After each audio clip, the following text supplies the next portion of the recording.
Hi folks, welcome to this video on attitudes in sport, so part of the A2 PE course. This is, one of those potential longer answer questions, essay topics it has been in the past. So attitudes in sport then.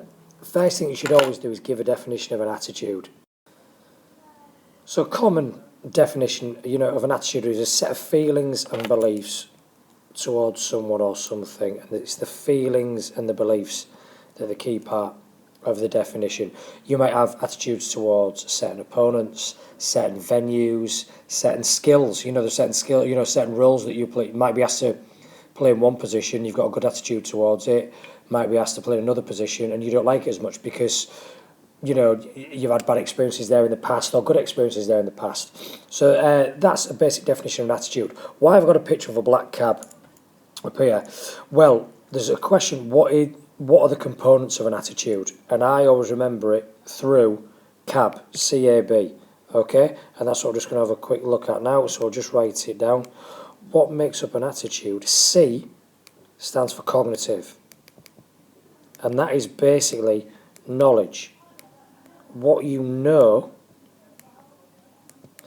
impacts on your attitude, okay? A stands for effective. And that are your feelings and emotions. So cognitive is knowledge, what you know. Affective is feelings and emotions, how you feel. B is behavioural. And that is basically what you do.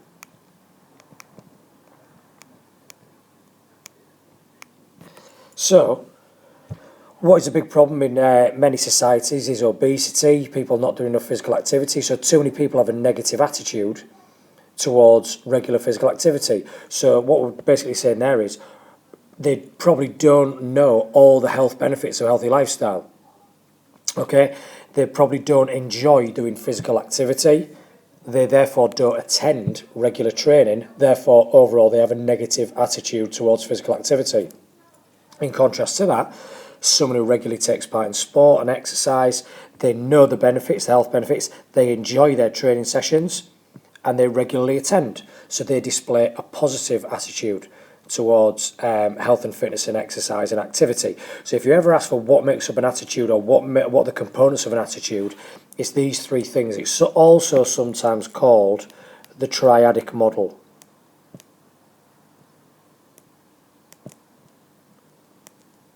As there are obviously three things that make it up: cognitive, affective and behavioural. Now just quickly move that up because there's sometimes a question that comes up, our good old-fashioned discuss question, i.e. giving arguments for and against. Okay, so the discuss question that sometimes goes up is, can we predict behaviour? So in the question it'll mention attitudes and it'll say, can we predict your behaviour? I.e., can I predict that you're going to go to training tonight? Now you're either going to go or you're not going to go. Can I predict either way? Can I predict that you will go? Can I predict that you will not go? Now because it's a discuss question, I've got to say yes I can and no I can't. Now because it's saying behaviour, okay, that is the B of the triadic model. So that's the B taken care of. So what I've got to mention are the other two, the cognitive and the affective. So the cognitive, as we've said, is what you know, it's knowledge. The affective, as we've put, how you feel, your feelings. Now what do we know about knowledge? It is relatively consistent. I wouldn't say it's fixed because we learn things all the time. Hopefully you're learning things from this video. Probably not, but here's to hoping. Cognitive, knowledge, what you know. If I know that you know that it's important to attend training, then I can predict that you are probably going to be there. If I know that you are not bothered about training and you're not really into it, you don't view it as being important, then I can also predict that you're probably not going to attend training.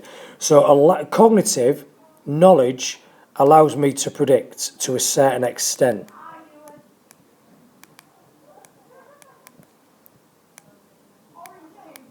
Why? Because knowledge is relatively consistent. Okay? Affective, your feelings and emotions, that makes me less likely to predict.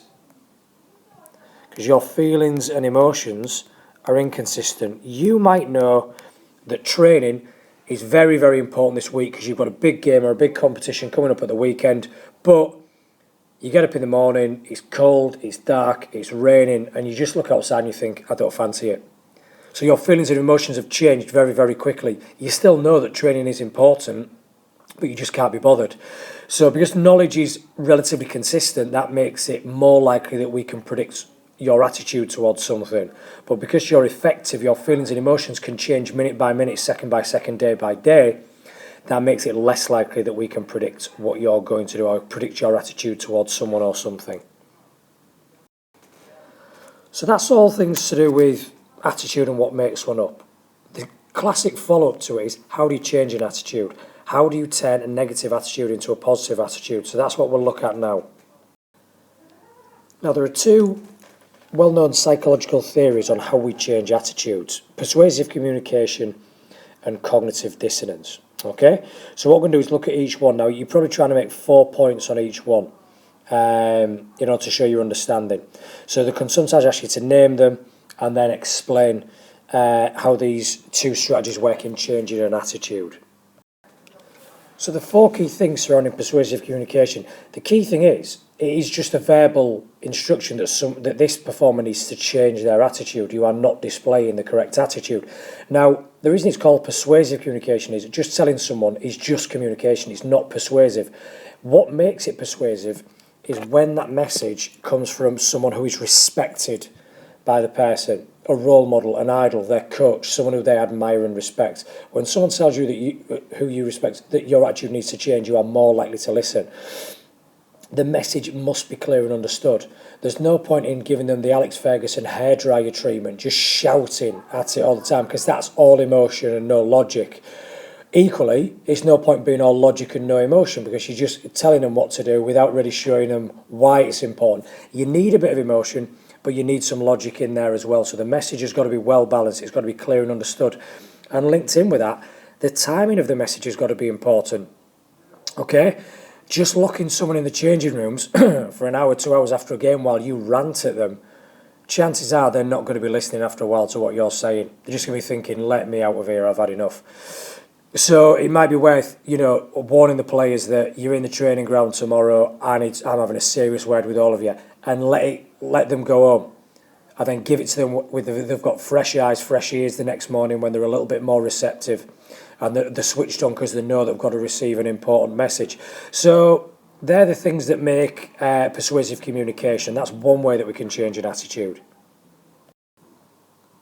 So cognitive dissonance then. This is a bit of a weird one. A lot of people don't believe it, but you've just got to look at aspects of our life. Cognitive dissonance occurs when two conflicting or contrasting things are taking place in our life. Prime example is someone who's trying to lose weight but eats loads of junk food and doesn't exercise. So one thing, I want to lose weight. Second thing, I'm not exercising or eating right. Okay? Or I want to get fit and healthy and be able to run further in games, and I like smoking. Those two things are conflicting and contrasting. And, smoking is a prime example. Everyone knows that it causes cancer and it cuts your life short, yet millions of people do it. So there's a prime example of cognitive dissonance. So how can we use it? What are we going to do in order to change an attitude? Well, as I said, it's when two conflicting things occur in the performer's lifestyle. What are you going to do as the coach? You're going to, say it creates, but it's already created. The two conflicting things are already there. You're going to highlight the conflict. You're going to say, look, you're saying to me that you want to play first team cricket, but you're not turning up for every training session. I can't pick you for the first team if you're not turning up for every training session. So what you're doing is you're educating the performer. It's going back to CAB again, cognitive, affective and behavioural. You're educating them, you're giving them new knowledge. If you turn up for every training session, you will be eligible for the first team. If you don't, you won't be eligible. Okay? The coach can then create a fun training session. So effective, the feelings and emotions are now better towards training. And then as the performer starts to turn up, i.e. their behaviour is to turn up to sessions, you praise it, you reward it, you reinforce it. Well done, great to see you. Turned up again, excellent. This is what we want to see. So it's those kind of things that are going to change an attitude of a performer. So the two key strategies are persuasive communication and cognitive dissonance.